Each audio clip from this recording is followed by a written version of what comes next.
が空に張り付いてら銀紙の星が揺れてら誰もがポケットの中に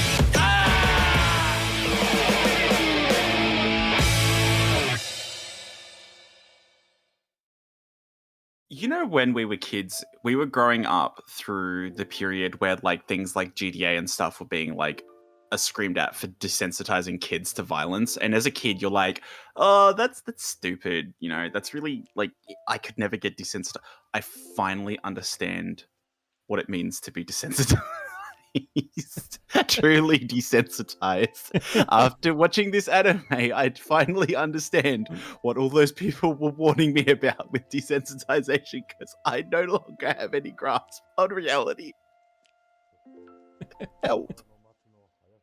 G'day everyone, and welcome to Anime Roulette, the podcast where originally it was going to be a fun anime podcast where me and my best friend here were gonna chat shit, but now I think it's just a psychological warfare experiment against him. I think I've broken him. But yes, Anime Roulette, the show where we Tell me, Pacman, how much did the US government pay you to do this to me? I don't know, not enough, my guy. I'm on the unemployment line right now, so like, quite frankly, if Daddy CIA was to offer me money for this, I'm pretty sure I'd do it. But yeah, as I'm sure you're all aware by now, but for those who are new, Anime Roulette is a podcast where we roll an anime generator, and we are forced to watch whatever we come up with, no matter how bad it is. No matter how terrible it is, we have to watch it. And last episode, we rolled a 2015 series by the name of Valkyrie Drive, based on a very popular mobile waifu game, a gacha mobile waifu game. Of course it is. Of course. And you know how, like, with one of my the show that made my channel famous, ultimately, Azure Lane, and you know Strike Witches, which has a large gacha game following, and even Idolmaster and Love Live. You know how there is at least a limit to how far they'll go. Valkyrie Drive said fuck that limit, man. Like, flat out. Yeah, they fuck that limit. They just ignored it, and they just did whatever the fuck they wanted. Normally I'm all for that. I'm all for it. But this is not okay. This is not the way. Like we watched 2 episodes ago, or is it 2 episodes ago? Yeah, it would be by now. Yeah. 2 episodes ago, we watched Fight Ipatsu Yuden-chan, and we were like, basically, oh, this is just a hentai. Well, look, we were wrong. That was incredibly ecchi, bordering on hentai. No. This actually just is a hentai. Like, this flat is out. Just. I can't even. Okay. I was gonna say this is just hentai without penetration, but it's not, because that becomes a thing later on. So I'm wrong. It is just a hentai. It's just hentai with extra steps, except there's explosions for some reason. And all right, so we should just basically start with the premise of this show. So basically, there is a virus which allows young women to be turned into weapons. Or to wield weapons. So basically, there are 2 types of virus that infect and they're people. called tops or bottoms. I mean, sorry, no. Liberators and arms. Like, so... what was the other... Because there's another word for it as well. It was... what was it? Axe something? Exter.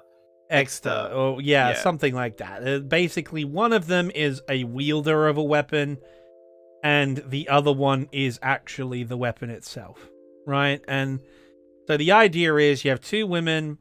One of the women transforms into a weapon, and when I say transform, I mean literally. They have a magical girl transformation and transform into like a sword or a spear or a staff or a machine gun, like actual guns, like whatever, like every type of weapon you can imagine. And when they transform into that gun, the women then use them to battle, as you can imagine. Now, this on the face of it is already an exceptionally horny premise. Oh yeah, like we get 5 minutes into the series before we get our first graphic, like pretty much borderline. No, I'd say it's a sex scene. Yeah, sex scene. Yeah. Boy howdy, it does not slow down from there. No, it doesn't. Like, I think there's like one episode where there was no. No, hold on. there was not No, a there was single no episode in this without it, anime. yeah. There was not a single episode in this anime which did not have at least like one sex scene. Yeah. Just one. This episode is not getting monetized. Like, I'm not even going to show footage from the third, but we're going to say sex so many times. It's just me like, no, we're not monetizing this episode like at all, and that's fair. Like, this is more of a passion project, but even so, like, we do this because we want you to know. We want you to know. That, like, we want you to know that, like, when you find yourself saying, rent a girlfriend or cuckoos or all of these things are the trashiest thing on the market, you're wrong. There is so much worse out there. Raise your standards on what is the worst, because there's worse. There is always worse. And, like, yo, we haven't even talked about what the actual premise is, because we've talked about it. Like, we've mentioned that they transform. We don't mention why they transform, or rather, yeah, how. So the women transform into the guns or the weapons or the wielders through, for lack of a better word, orgasm. Yeah. Yep. Yeah. Or pain, depending on circumstances. Yeah, because, like, long story short, you basically have, like, the girl who is the weapon basically has to be stimulated to orgasm by the wielder in order to become the weapon. Although I did find it very funny that there was those characters, there was a certain group of characters that could do it without it, and I was like, damn, these people are here giving themselves spontaneous orgasm. Like, that's peak incel energy. Like, I can jerk myself with my mind. Like, I am power. Like, this is something I'm expecting to see from people on NoFap in like the next year. I have psychologically gained the ability to jack off with my mind. No, but what I find even great about it is, like, even though like the titles of the episodes themselves are suggestive. Like, the very first episode is called "I'm Gonna Burst," so that is the first, and even more fun. This series is actually illegal in one of the main Western countries. Wait, what country is it illegal in? This show is illegal in the UK and is why? It is not allowed to be watched or distributed in the UK for falling foul of the Video Recording Act of 1984. So you literally have to pirate this anime if you live in the UK. And what I find even wilder about that is that we live in Australia. They ban everything here. If it's even remotely controversial in Australia, it gets banned almost always. We didn't ban it. That's and we didn't ban it. I was like, yeah, it's got to be banned here, right? Like, not only that. No, that's the thing. Its primary distributor is an Australian company, Madman Entertainment. It is an Australian company that primarily distributes this anime, and it is the horniest thing This is the horny. Like, as I was saying on the last time we discussed something this horny. Like, you have to go to Interspecies Reviewers to or get Shin more. Mai no Testament. Like, and actually, you know what? I think this is more intense. No, it's hornier than both of those from my experience. Yeah, actually, you know what? It's hornier than it is hornier than Interspecies Reviewers, and that isn't a show entirely about reviewing brothels. So Shin Mai no Testament is a show about grabbing your adopted stepsister's boobs for some reason. Like. Man, look, I don't fucking know. This show is horny. Like, that is the review. This show is horny. Yeah, I mean, like, that's the thing of it, is that, like, the most through line we've got here is this show is fucking horny as hell. Like, it is just the horniest show I've ever seen. But here's the thing, right? Here is the thing. I liked it. For a lot of reasons that we're going to talk about, and if he wants to reach through that monitor and just backhand me. This is the first... can't hear it, but I just threw my microphone across the room. Like, honestly, we've been leading up to this over the course of this podcast. This is finally the time where there is a We've had line in the split sand. There's a line in the sand here, and we both strongly disagree on what this show is. And that's going to be the core content for this episode, because I am absolutely never going to say that this is good. Okay, so let's go talk about the main characters. All right, so All right. first we have the protag. Well, we have two really, because you have to have. I'd say it's Deuteragonists, even though one of them doesn't really talk. Yeah, like, because quite frankly, because of the way that you have to, let's be blunt, you have to she has to finger the chick to turn her into a sword. There needs to be someone to do the fingering. So, although, you know, admittedly, sometimes they just make out, which is pretty funny. Yeah. They just hook up, and then that's enough to get them across the line, which is pretty funny. But like, you got to question who wrote this and how they think making out works. Yeah, and like, I'd like to brag about my prowess. Actually, Ivy here has got plenty of prowess. You can hear his stories sometimes from his bad old days, but honestly, like, I don't know of any chick who suddenly orgasms just because someone relatively attractive kisses them. I don't know. I feel like that crosses the line into sexual dysfunction. Yeah, like, right? That's what you should see a doctor about. Like, man, like, bro, I've had my moments. I've had my moments, but like, I've never gotten a girl to do that. Like, come on. Alright, so our two protagonists are Tokonome Momori and Shikishima Mirei. Tokonome Momori, whose surname Tokonome can be read as Shoujo or Virgin, as it goes throughout the show, is a young, normal girl, except she can turn into a giant sword. Yeah.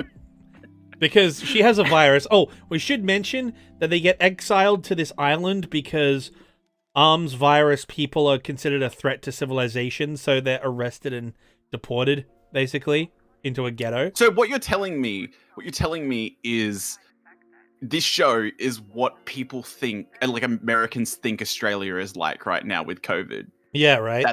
It's literally that. They're a plague island, and literally the only thing wrong with them is if they get aroused, if they get a sword, they become a sword. If they come, they become a sword or a gun or a car. Or a car. Yeah, like one of the characters is orgasms into a motorbike. Yeah, like, so fuck, I mean, right? Okay. And best girl, by the way. Those two, so good. I love that, those two. So they were like the best part of the show, apart from Mei-Fong as well. Yo, actually, we agree on best girl. Yes! Yeah. Thank God. I thought that will loop around to my favorite part of the series, which is the Mei-Fong episode. Look, Mei-Fong is a gangster. But basically, Mamori like gets exiled to this island. She gets dumped on there, and she's like, "Where the fuck am I? What am I gonna do? Like, I've been sent here because if I come, I turn into a sword. Like, what the hell's happening?" Right? Which, by the way, nobody told her about. Yeah, no one tells her exactly why. Her parents found out when she was a kid, and they didn't tell her ever. And then she just got kidnapped one day by, like, men in black. Like, nobody thought it might be important to let her know that, hey, one day people are coming for you. Yeah, for you. And that's the thing. She lands on this beach and runs into two really lazy, well-endowed chicks suntanning, and for some reason they attack her. Like, it's not even made clear why they attack her. It's just because she's a newbie, and they're like, oh well, we'll shake down the newbie.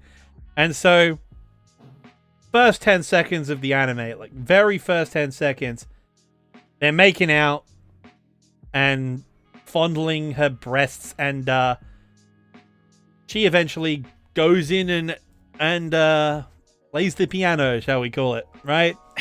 And then we're trying to be classy about this. And then, sure enough, she reaches the point of no return, as it were, and turns into a fucking minigun. Can we just appreciate it? This chick turns into a minigun. Admittedly, like, it becomes a running theme later on, but I feel like they were way too weak, given that they were a minigun. Yeah, like, right? Seeing his main girl is like, you know, being the a sword. This is a trashy fan service anime. We don't care about spoiling the plot. Main girl is, of course, technically a sword, and she's actually the sword of Damocles. liberator of the universe or whatever. The ultimate queen of Valkyrie Drive. She cuts the Gordian knot, as it were. Like, remember what we were talking about last week with Endro, how it's like the hero sword. She is basically the hero sword, and those who wield her like get Valkyrie powers or whatever, which is yeah.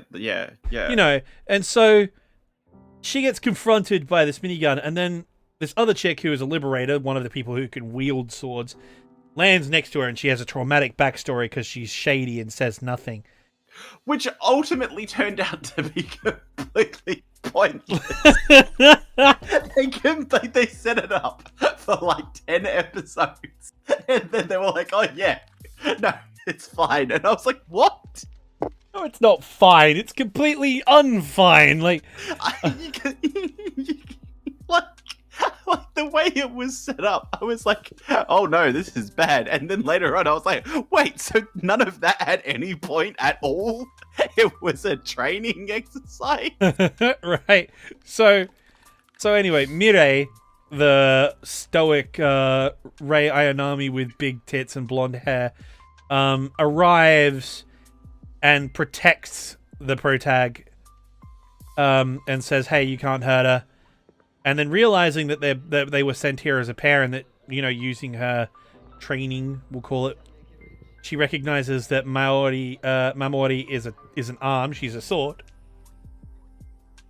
When she sees the two people, like the chick with the minigun coming after her, she's like, okay, just believe me on this. Grabs her, and without consent, without anything, like without warning, this girl has never even kissed another girl, let alone a boy or anything. Like, her sexual experience is literally her health class.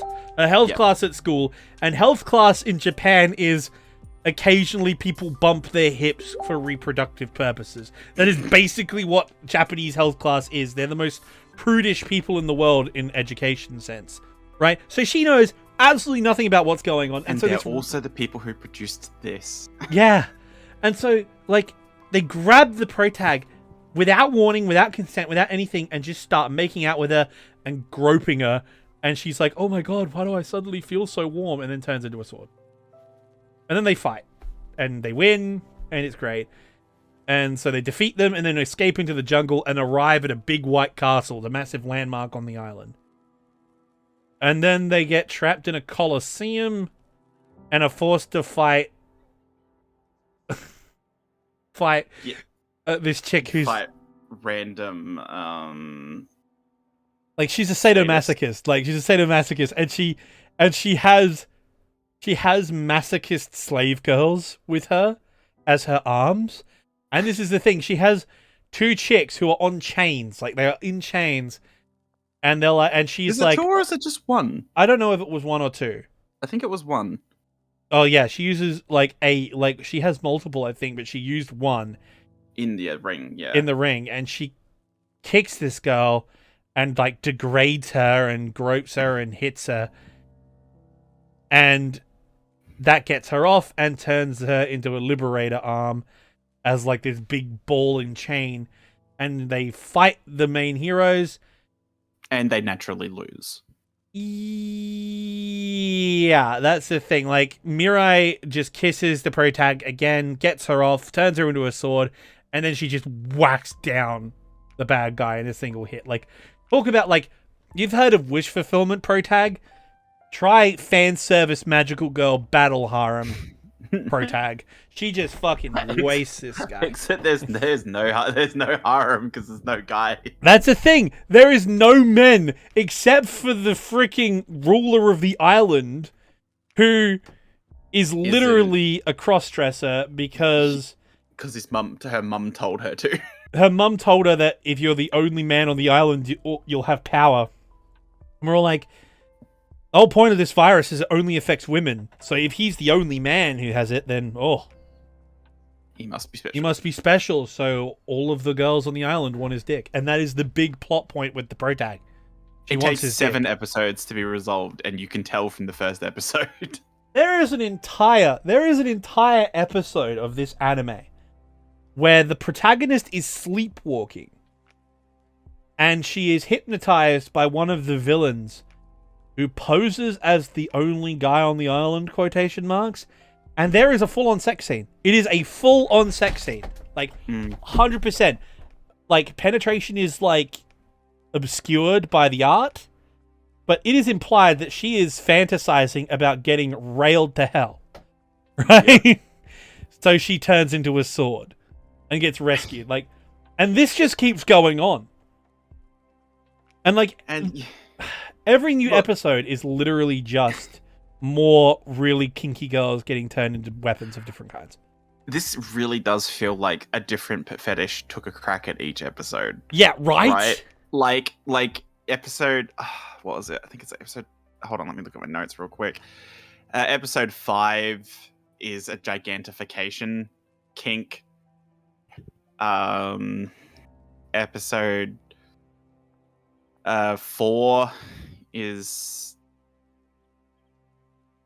the my only note for that episode is those aren't breasts, those are boulders.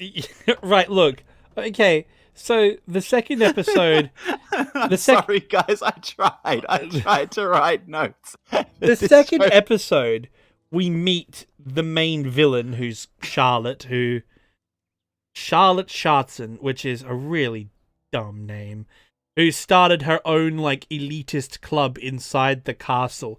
So basically, the only man, quotation marks, who's actually a woman, as we keep saying, the only man, quotation marks, on the island is, of course, in the commanding position, because, of course, he is. They are. And thus, they run a school for betterment. So the girls on the island are proving that they can reintegrate into society, and therefore they will be let home out of this ghetto, right? Completely defeating the purpose of the whole thing. But inside this school for the enlightened, or this castle of the enlightened, because the castle is built on the only fabricator on the island, so like they've got the only supply of food and clothes and water and all that, so they use it to control everybody on the island. Inside this island, there is, of course, an elitist group of well-to-do toffs who dress better and act better than everyone, led by Charlotte, who is, of course, the main villain. And she is so bad, she has her own harem. Like, she literally has her own harem of different women who she stimulates at the tip of her fingers in order to turn them into different bits of armor and weaponry. Like, she is triple, quadruple wielding weapons by having a squad which she makes out with on command. Like, it's wild. It goes to the point that the castle security force make out with each other in order to get weapons, right? And what's even weirder is that there must be some kind of genetic manipulation going on, because somehow they have a standardized weapon template. Yeah. All the girls transform into the exact same pattern assault rifle. Yeah, it's weird. Like, it's like they got halfway and were like, oh, bro, how can we have a military? And then we're like, let's just give them guns. I think it's worse because they have tanks and shit. I'm like, what? Are the chunkier chicks like tanks now, or actually, that's something to be said for this show, is that there's quite a wide variety of body shapes. Yeah, actually, compared to anime, I appreciate like, that. Thick like... chicks, there's thick girls, there's some skinny girls, there's there's a pretty wide range of body types. What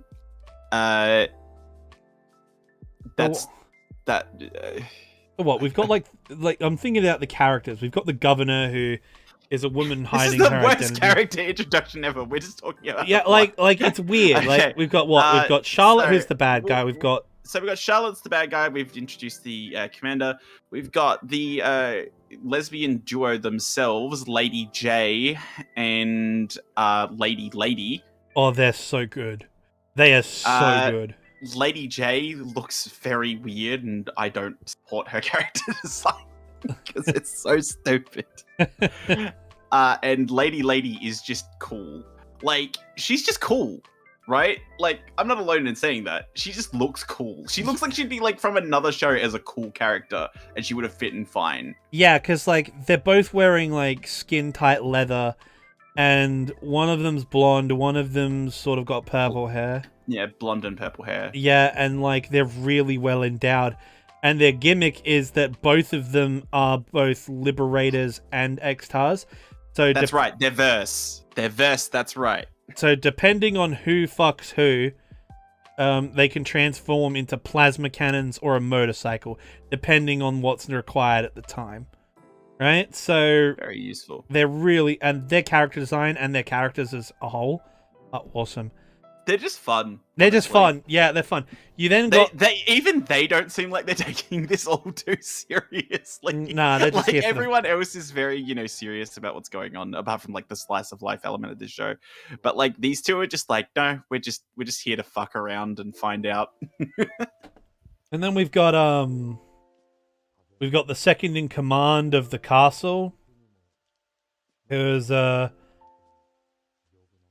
Shigura Kasumi. Yeah, Shigura. Like she's she's like the Megane-chan. Yep, she's the biggest. Okay. She's That's like the school principal, like the president, the classic student president type looking character. She's pretty by the books looks wise. Whose gimmick is that she doesn't use an arm.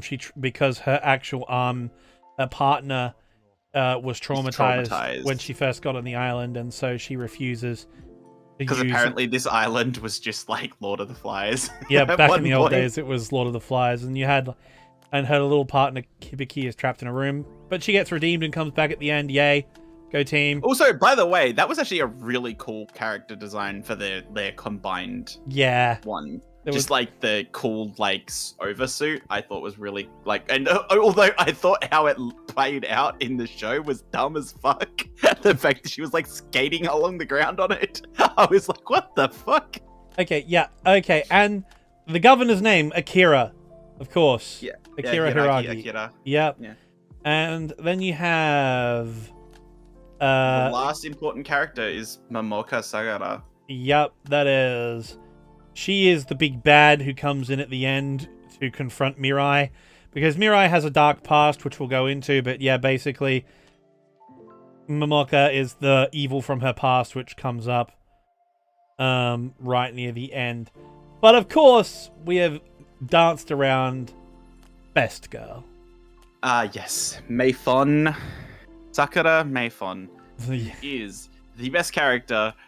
She is a dirty dealing, grey morality character who they do absolutely nothing to make her look bad at all. She's just cool. She runs gambling rings. She runs like smuggling rings. She's just like anything sus going on with the crime world on this island involves her. No, she is the underworld.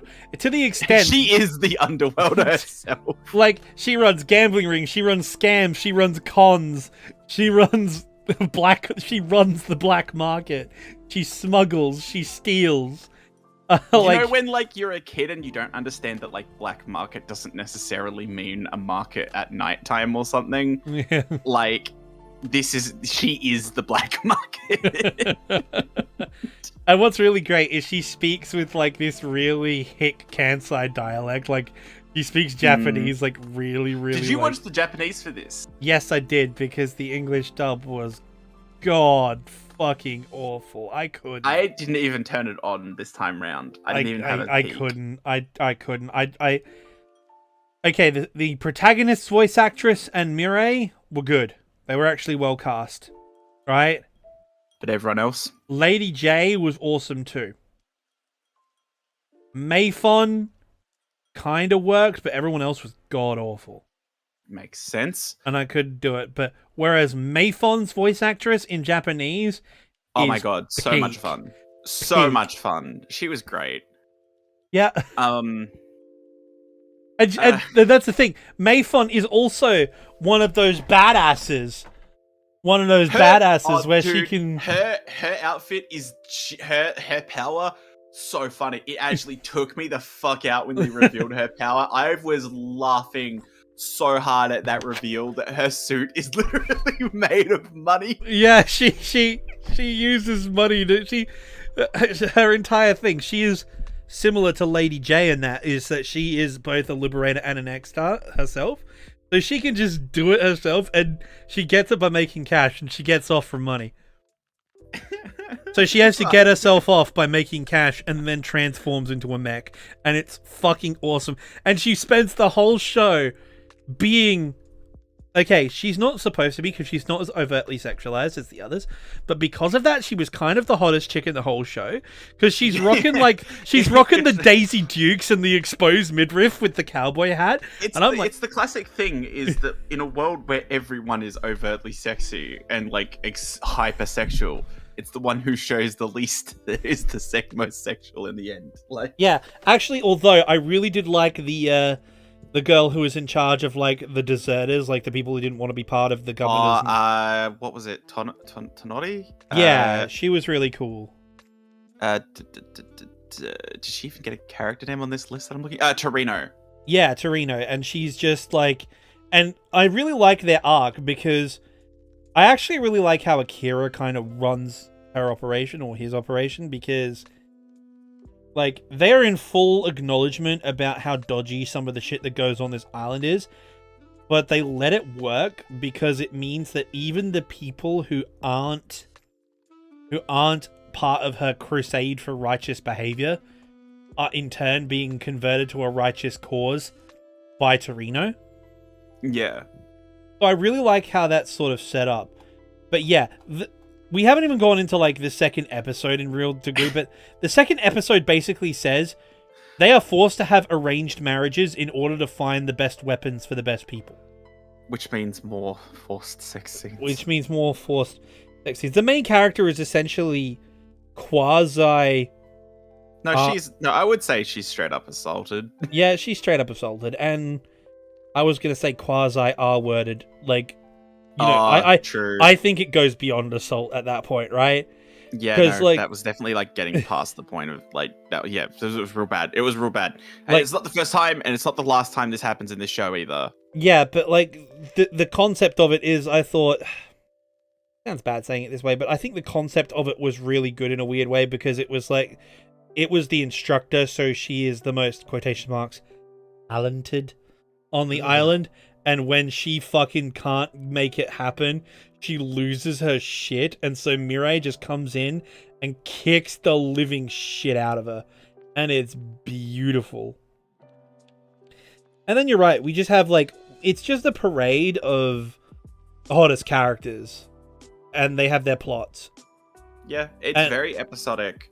Yeah, it really is. Like a loosely sort of building plot. Although, like, to be fair, like this suffers from the same problem that we had when we watched Fire Ipatsu, where it's like just randomly out of nowhere you'll get like a wave of plot. Yeah. And advance the plot like a heap. Like that one episode where they went into the construction facility, right? Yeah, that was it, right? Yeah, that was what, episode 8? I think episode 8. Yeah, no, because episode 8 is where I stopped taking notes on individual episodes because that was just pointless.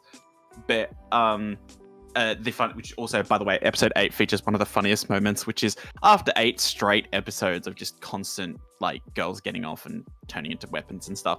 Mirai covers Takanome's eyes when Lady J and Lady are fucking. And she just covers her eyes, and I was like, that was the most pointless thing you could have done. Yeah, and they were going way beyond,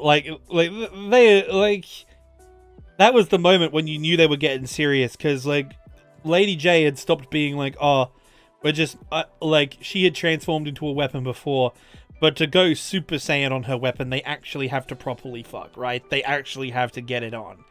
And, like, what I love about it is Mei-Fong's just chilling. She's just whatever. Like, oh yeah, they're getting it done. What about you? Mei-Fong has a conversation with the other cast members while those two are getting it on, which is what I found hilarious. Mei-Fong, I'm gonna keep saying it, best girl by far. Money. She's definitely like asexual towards anyone else but money. Sexuality is money. Oh, I don't know. She does demonstrate that she is into it, but she's just She doesn't like really. Yeah, she's just not involved in these girls. She might be the straightest girl on this island, actually. Oh, but she does have a good eye when it comes to a lady's equipment, shall we call it?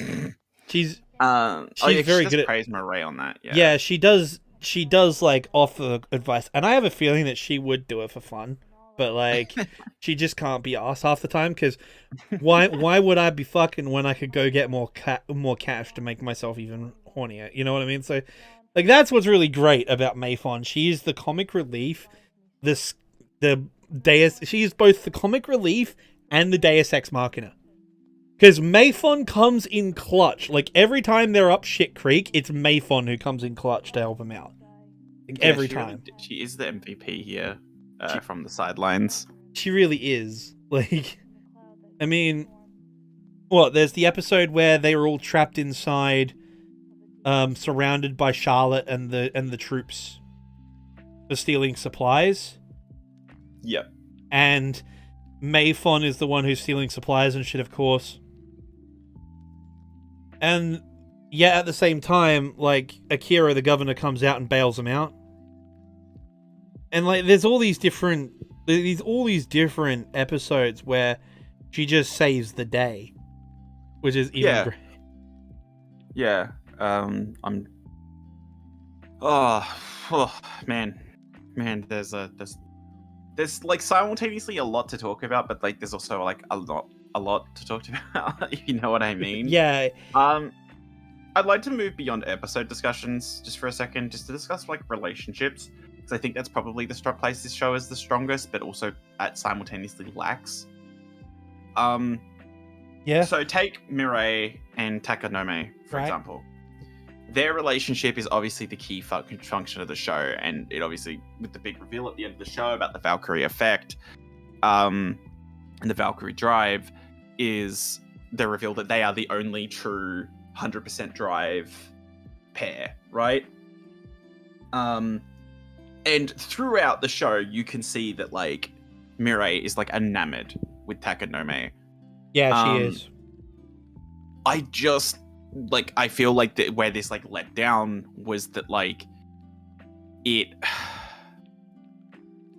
was a letdown in that it felt like it for this show that is so shit and I hate it so much. I felt like they actually genuinely had a moment that they could have just done a little bit more work with Takanome to develop it, right? Yeah. Like show that flourishing a bit more. Because, like, it just alternates between, like, Takanome's like, wow, Mirai's so amazing. And then she's sort of back to, like, just in her weird gaga land. Yeah, she is a bit, like, vacant the whole time. I mean... I think it's because there's no brain cells in this entire show. She's just got nothing upstairs. I think the most interesting plot point was the fact that as a military otaku, it kind of really worked for me in the sense that because of this virus's existence, it was immediately weaponized, like properly weaponized. And so they started genetically engineering these girls, and that's what Mirai is. She can actually activate her own weapon powers herself, but she needs drugs to moderate the effect, because the virus is not supposed to work that way. It usually requires an X-Tar or a weapon that she can weaponize herself using the virus if she has drugs to sort of stand in for that. And I really liked that plot point, which comes in the episode where they're exploring that castle. And the way she sort of asks Takanome not to look at her when she's like that. Yeah. And when it has that big backstory about how she originally was a pretty normal looking... I mean, she was still very attractive, but she was pretty normal looking before she had these modifications. And it was only after she got like genetically modified that she turned into a blonde bombshell of a machine. Can we just appreciate that, like, the genetic thing apparently gave her long hair as well? Yeah, right? It's kind of weird. She had short hair, and then all of a sudden she's got the long blonde hair. Who knew? This might be the first genetic experiment ever that caused hair gain instead of hair loss. But I think that the relationships... I think you've got a point. Like, the relationships between the two... Between the Liberators and their weapons was actually quite good. I actually... really liked Akira being friends with Torino, like the governor being friends with like the little renegade settler chief. Well, I liked all the sort of like interspecies, interspersed relationships. Like I liked Akira's relationship with Torino and how they're the only two who share the secret. I liked like how Mei-Fong had like this relationship with all these different characters because of like her role, you know, pretending to be one person, one place, that sort of thing, you know. I liked how, you know, Torino's effectively being a mum in a situation that she didn't really ask for. Although there was that reveal at the end of the series that she actually was there by choice. Yeah, she was there by choice because she was a government official who decided to like overwatch the island and look after them. It's kind of what was really, really good about it, though, I think, in terms of the relationships, was the fact that even the enemy factions, quotation marks, all had arrangements with each other. Like Lady J and the Bike, who were launching their own independent investigation into how to get off this island. Because that's ultimately the goal. They all want to get home. They all want to get off this island. Lady J and her, you know, weapon, like Rain and Lady J, were all sort of together about... they were all sort of working together to try and uncover the secrets, and even though they're enemies with Akira, they don't like Akira's system, they sort of have this arrangement with each other that they'll do shit for each other occasionally because it's in their best interests. But I again, as we keep saying, I think it's Mei-Fong that I like the most, because every single episode when you meet a new character, Mei-Fong's first reaction will be to say hello to them because she knows them already, like almost every single time. Like every single time a new character crops up, Mei-Fong's like, "Oh, hey, this person, stop!" Yeah, because of course she's the Black Rocketeer. She knows everyone. Can we just bring up? I think that would be safe to say. Obviously, like our favorite episode is the one that like stars Mei-Fong in the leading role, or the one where she's doing all the schemes and stuff. Yeah, but the episode after it, episode 7, features an incredibly funny moment with the terrorist unit. Oh, yeah, and I was wondering if you blinked or missed it when they listed their demands. I was like, based terrorists? Yeah, like the terrorists were based. They wanted to sort of like, they basically wanted to create like a socialist society-ish.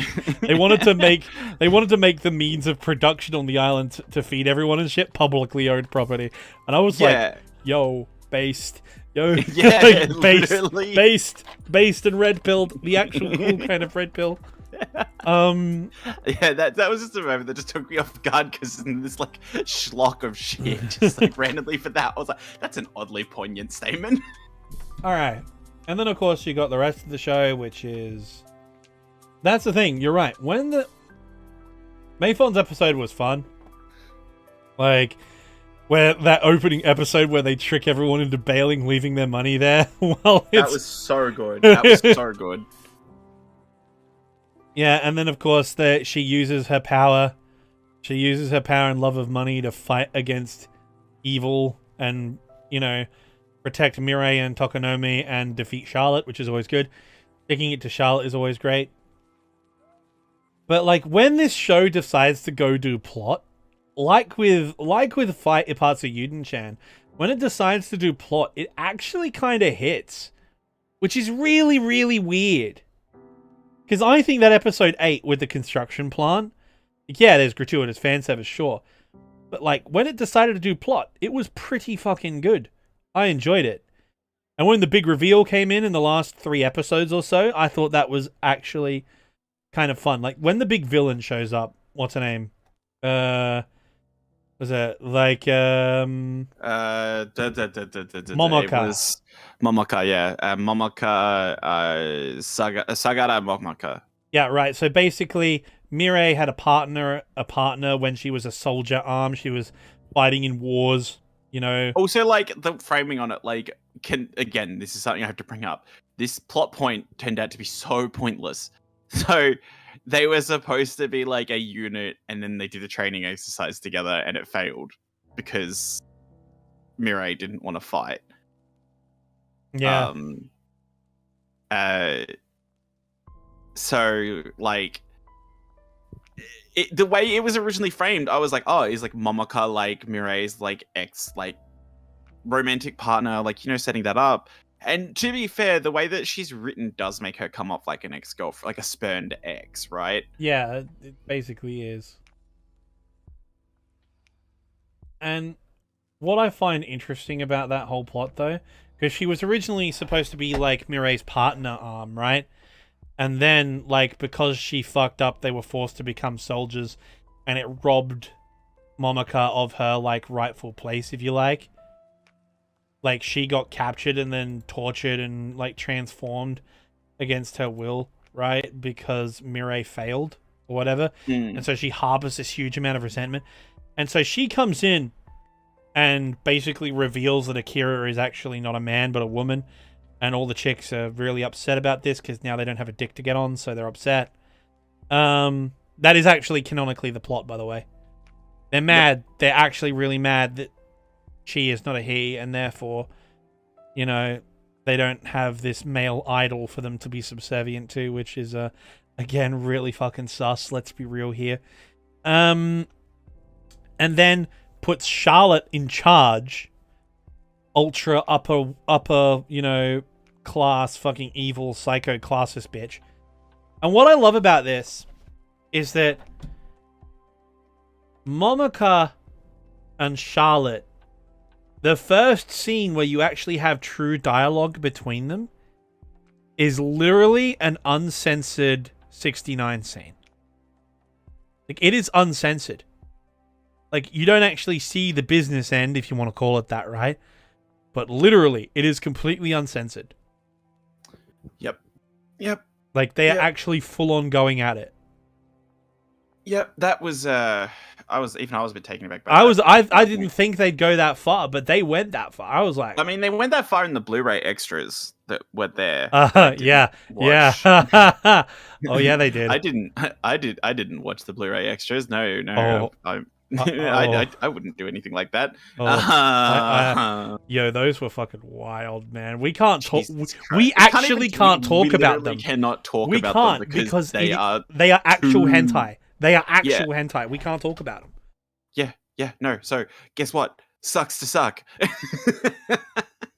So don't come to us. Go fucking look them up on some website that hosts them.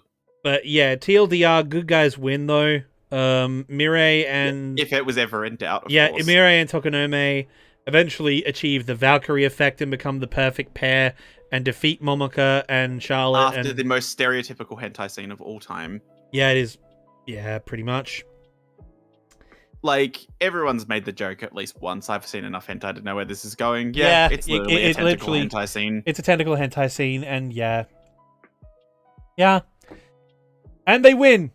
And it turns out that achieving the Valkyrie effect is what they can use to cure the disease. The disease. Which, again, they cured the disease by fucking and causing a mass orgasm across the whole group. And it literally fucks the virus out of them. That is 100, guys. That is 100% canon, not a joke. That is exactly what happens, and the good guys win, and yay. We could give you a breakdown of the episodes in full like we were doing for the early part, but we really don't have to. Look, the way it goes is this, okay? All right, I've got the episode list in front of me, so I'm going to do a quick, brief breakdown of each episode so we can get through this, because otherwise I'm going to go insane. Episode 1, I'm getting deflowered. It's the introduction to the island. Episode 2, the wedding aisle. They are taken into custody and do the wedding ceremony. Episode 3, Zero Arm, where they escape and they learned about the small village, and that's when they first meet the cool commune. Episode 4 is learning more about Akira, because they try to capture Mirai again, and so we first get Lady. Giant Girl, Little Heart is the episode with the giantess. Again, very weird episode. just very strange. Episode 6, best episode, is the episode that just completely revolves around Mei-Fong's like schemes. Honestly, if they'd ended it in the first half of the first half, I probably would have given it like a quite good rating. That episode alone, but it really dragged on for me. Like that latter half of the episode was so boring. Episode 7, to believe, They left the castle to go on a secret mission. That's the one where we finally find out this the deal with Akira. Then Valkyrie Effect, episode 8, is the one where they go to the base that gets blown up and has the secret mecha robot thing in it. Then 9 introduces Big Bad. 10 is Oppression, and that's the one that's all about the like change to the autocracy model where like the girls get put under the dictatorship and all the it's one way or no way. Yep. Soldier Arm, where Momoka and Mirai fight for the first time. And finally, then Valkyrie Drive, which is the last one where you get to see the cool transformation effect and probably the only good fight choreography in this whole show, given that like 90% of the fights are just a single slash and then they're done. Should mention that the Blu-ray specials are called Please Don't Tell, It Takes Two to Tango, Can't Sleep Without You, The Actress in the Mirror, Believe in Me, Believe in You, and Lonely Chaser. And as you can probably guess from those episode titles, they don't leave much to the imagination. Those are exactly what... I personally really liked It Takes Two to Tango, but anyway. That's my recommendation. It Takes Two to Tango. That's the best Blu-ray special. So, let's actually talk about the show itself. Let's talk about it broadly. Let's do it like... Okay, you liked it, so I need to understand give the audience your understanding here. It's really quite simple, actually. Why Girls with Tits Nice? Girls with Tits Nice are like, basically, sex is great. We like it. Hot girls are hot girls. That's great too. Hot girls having sex, outstanding. But there is one major reason why. All of this would be pretty standard shit. I could watch hentai for all of this. I could watch actual 3D pornography if I want to do that. I have a phone with, Safari on it. I can watch hentai if I want. I can watch actual porn if I want. I can have all the hot girls I could ever ask for, right? So why do I like this show, and why do I, against all my moral implications, recommend it? Simple. This show does not deserve the budget it actually has.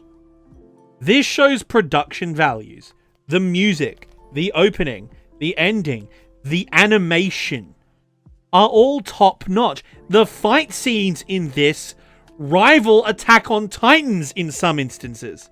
The fight scene in episode 8 when they're in the underground factory, the animation and the battle sequence in there was fucking incredible. Why does this show have such good fights? Do you know why? Because they paid for it with all the money they got from horny weebs. Yeah, dude, right, that's it. The fight... This show, you and I both said it at the same time when we watched the first couple episodes together. This show does not deserve the budget it has. It really doesn't. This is a soft hentai with a AAA budget. That's right, folks. We watch porn together. Actually, we've watched Food Wars together. Shut up. No, in all seriousness, though, you know what I'm getting at, right? It is a softcore hentai with a AAA anime production budget. I wouldn't go quite that far, but the budget definitely is way higher than it should be. Yeah, dude. The episode where you've got the giant chick, she was really well animated. Her expressions were all fantastic, and the voice acting in this show, again, is way better than it deserves to be. Even the English dub suffers because the script is terrible. Right? So that's why the English actors are having trouble delivering these with conviction because the script is just so dumb.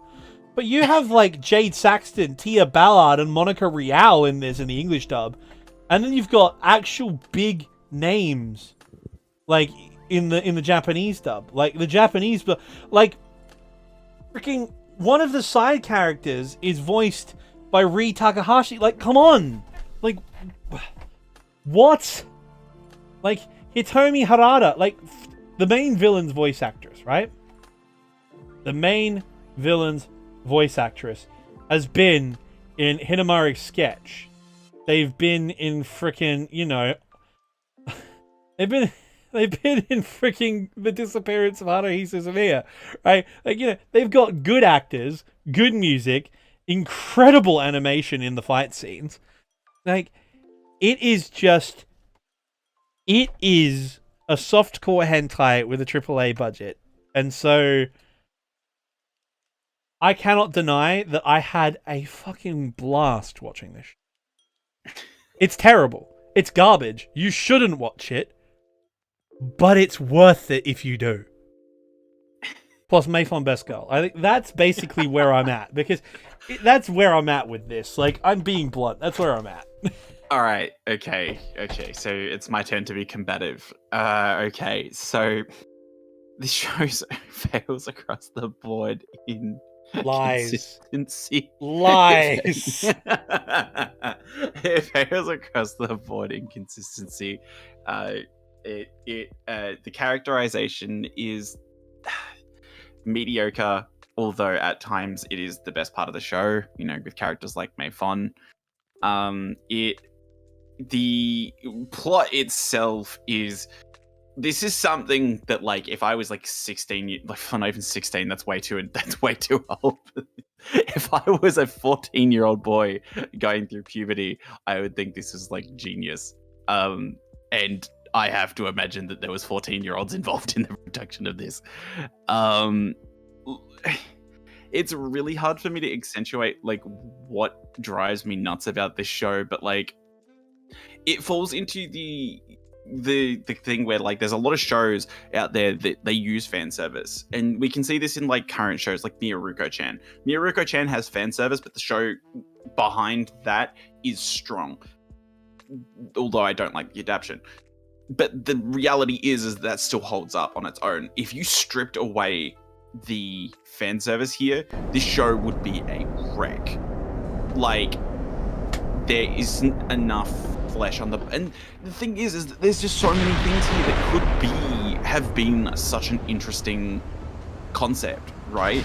Like Mei-Fong's, like, you could have like an entire fucking slice of life about Mei-Fong life and just like some vague world building to like get it there. I'd watch the shit out of that. I would watch the shit out of that show. I would probably enjoy it a lot more than this. I would watch a show about the antics of Lady J and Lady just being wives, right? Like, them living in their camper van and just being weird, hippie, horny, like, horny women just out in the middle of nowhere. Real talk.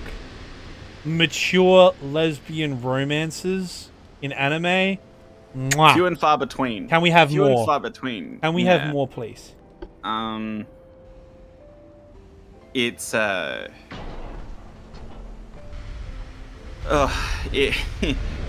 this show needed something, and I don't think it had it. And like I said, there is a way you could restructure this show and then rewrite it to like work. But like at the end of the day, this is just a horny show that is the plot. It's porn with plot, right? This is a fan fiction written on a website that is like, well, I didn't feel comfortable just writing straight up porn by itself, so I kind of wanted to build a world around the porn. So I did. And that's what this is. And it's glorious.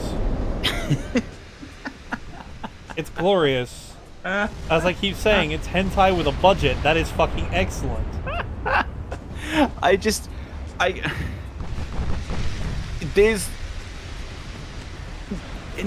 There's things that bother me because, okay, can we just talk about, you mentioned the soundtrack before, I just touch on that.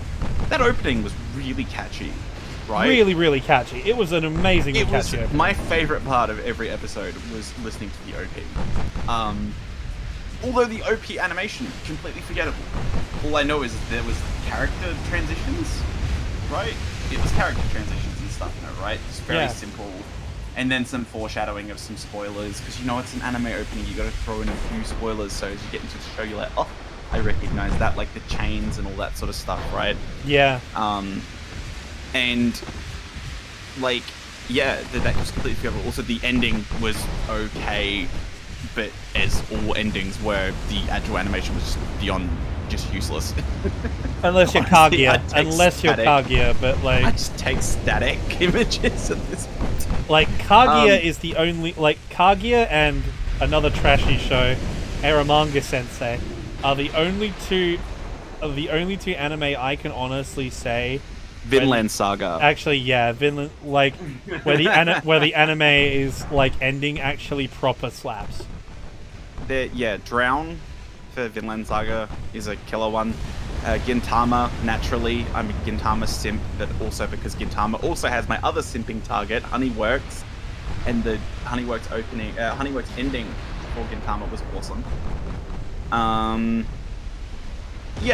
Look, at the end of the day, the show, it is bad to me, and I feel that it emphasizes a lot of things that I think are structurally wrong, and they come up a lot in these kinds of shows. I'm starting to notice, right? Like, although unlike Endro, I can't complain that they didn't have any payoff on the like girls teasing, because the girls got together all the time. That like, was just a constant thing. All of the girls who were like partners in like combat like got together basically, and and despite being, you know, relationships for the sake of relationships, as it were, because they need to fuck to become swords. At the end of the day, what little relationships you did see were actually really good. Fairly. They were apart from like the evil characters, where they were like shown to be like abusive or kind of gross, where even the relationship with Momoka and again, still can't believe they showed that in the show. That was wild. Like I wasn't because I didn't initially process what was happening, and I was just sort of watching, and I was like, "What is?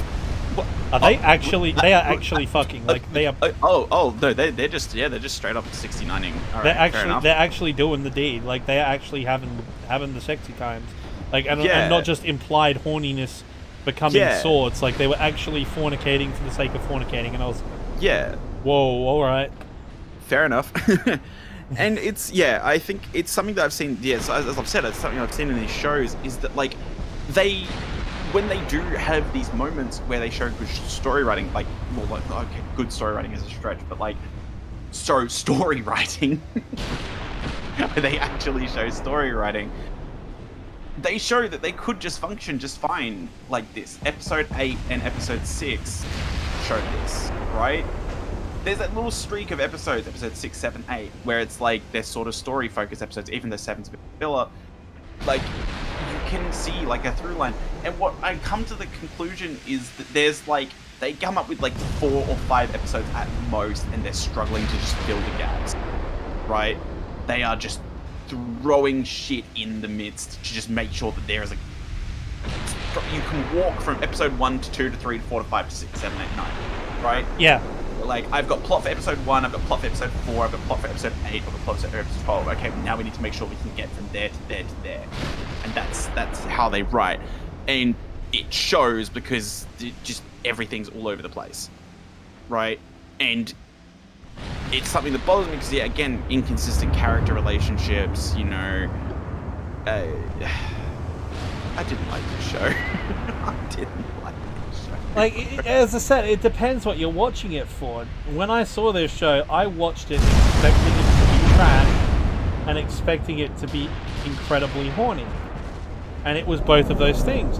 But what I didn't expect was for the budget to be as high as it was, and for the fight scenes and some of the story beats be as good. Like, I genuinely put like Mei-Fong up there with one of my favorite characters of anime I've watched this year, right? So, like, you know, I wasn't expecting to like anything. I was expecting to giggle at this show's expense, and to be fair, I definitely am. But at the same time, I didn't expect to enjoy it as much as I did.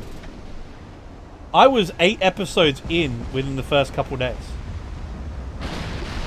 I binged this thing in basically I binged this thing in 2 sessions. Like 2 full sessions, I binged this thing.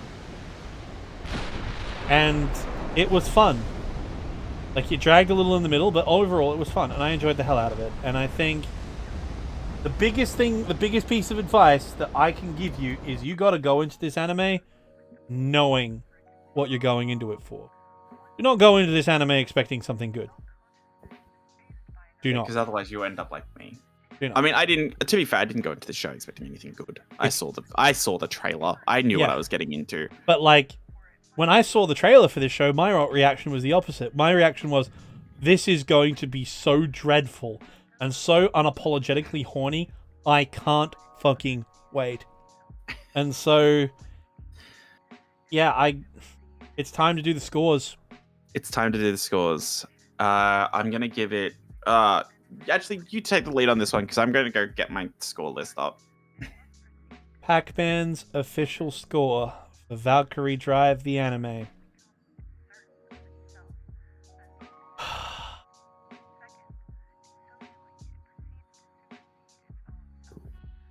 I am going to have to give Valkyrie Drive, the anime, a solid 6.5 out of 10.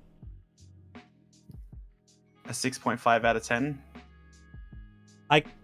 The only reason I'm not putting it up on a 7 is because 7 would start putting it into shows that I actually rate as good, such as One Punch Man Season 1 and Gate and Gangster and Kuroko no Basket on my Mal.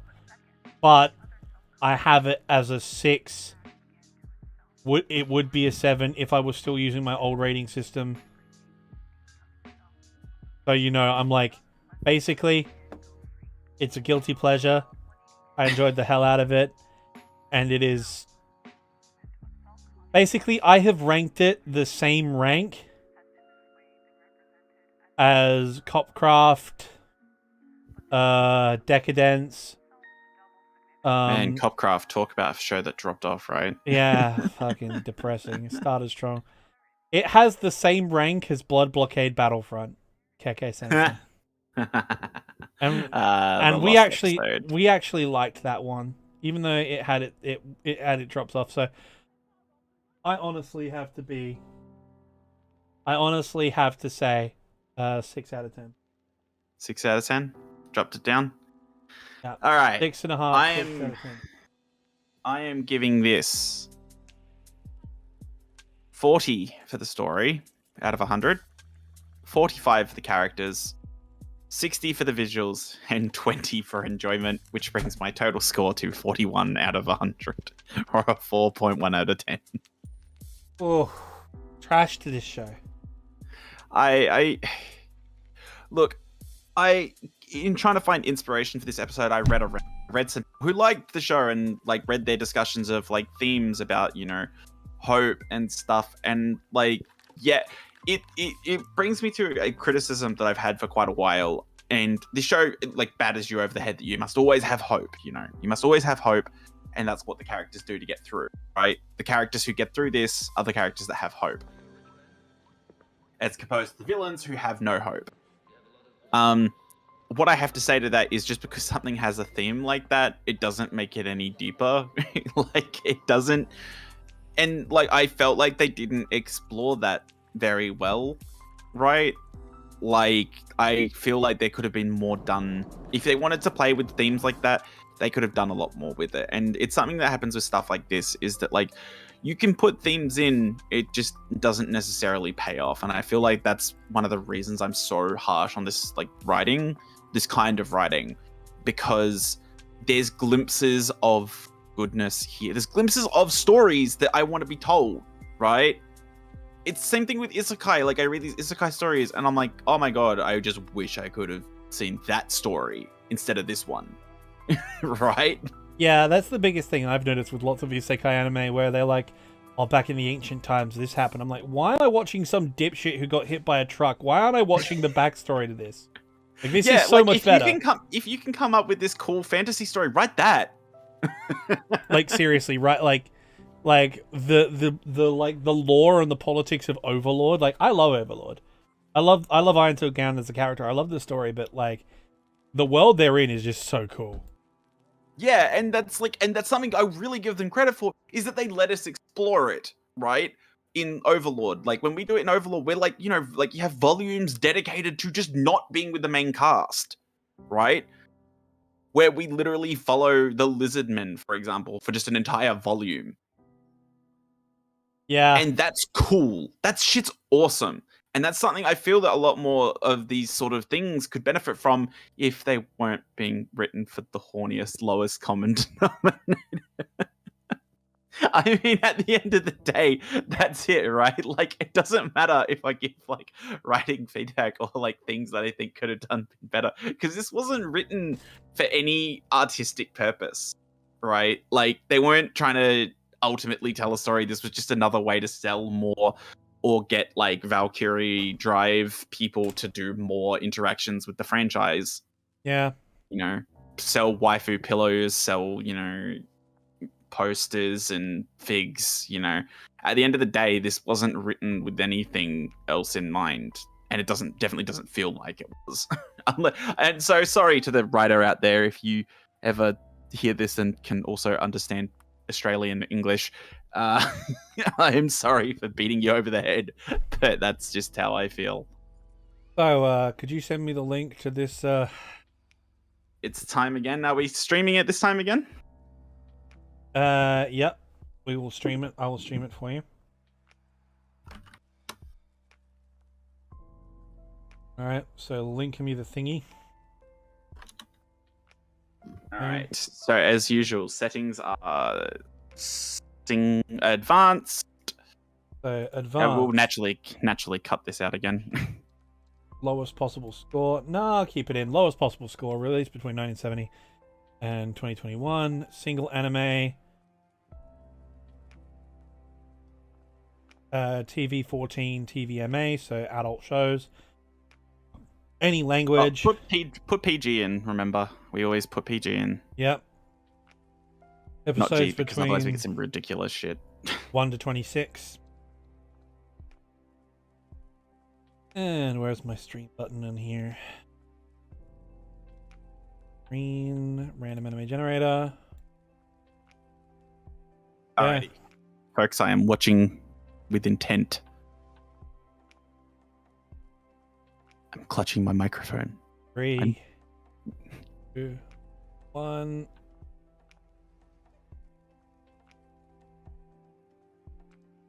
Oh, Scorching Ping Pong Girls. Shakunetsu no Takyu Musume.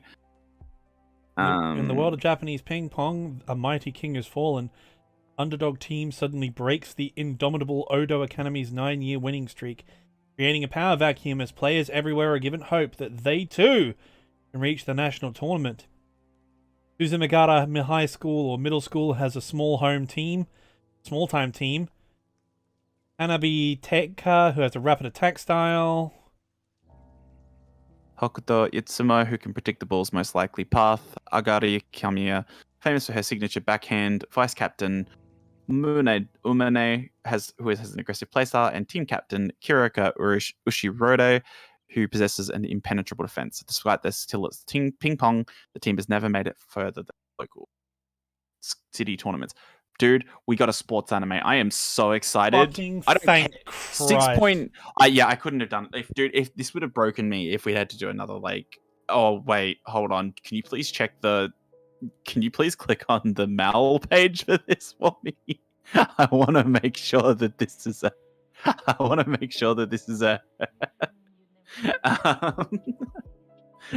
the Mal page? I thought there was a direct link to it, but apparently not. Let's have a look at the trailer, shall we? Yeah. Maybe we should do that off stream. Oh. I'll just put it through. Oh.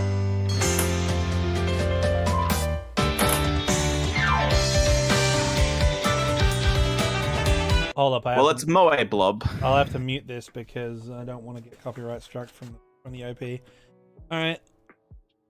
Let's have a look at the characters. It's Blobby, that's for sure. Not even showing any clips from the anime, it's just sort of there. Absolutely wrecked. But we got a sports anime. We did get a sports anime. That's exciting.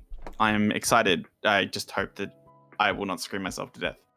From the looks of it, it just looks like a sort of Moe Blob. And I'm tentatively excited. One day we're going to roll a baseball anime and I will in excitement. I will be over the moon. Yeah. Sports anime. This will be fun. Hell yeah, folks. I think that's about all she wrote, and I'll go cry into a pillow. Watch me binge this thing in like 2 days because it's just anime. That's the problem. Problem with sports 100%. anime, it's like you just sort of go through it so quick because you just want to know what happens. Yeah, that's so it goes. Alrighty, folks. Thank you for bearing with us. Thank you for once again giving us your time. I hope to see you again soon. And I believe it's Pacman's turn to say goodbye because I am destroyed emotionally and physically. This is Anime Roulette. Thank God we got a sports anime. I'm gonna finish eating my dinner now. Gotta fucking love it. See you later, fellas. Been fun. We'll record this bit again later when he's not eating. No, I'm leaving this in. See you, fellas. Know when to hold 'em, know when to fold 'em, know when to walk away, and know when to run. You never count your money when you're sitting at the table. There'll be time enough for counting.